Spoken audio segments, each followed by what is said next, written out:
Hello सांग मैंने 2022-23 जो डिस्ट्रिक्ट कनेस्टेबल आसाला से डिस्ट्रिक्ट कनेस्टेबल वैकेंसी मु जो भूल करी आपण मैंने दयाकोरी से भूल करूँ ना।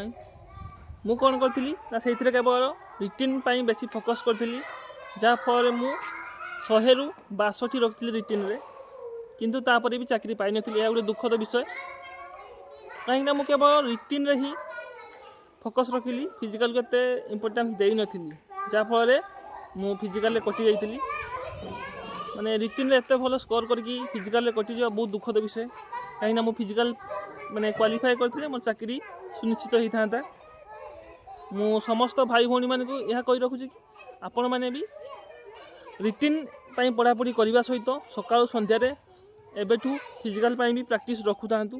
आपण भाविबे कि हाँ फिजिकल हो इजी अच्छी 6.5 मिनट टाइम देजी 1600 मीटर हो किंतु सही समय करवा बहुत कष्ट हो।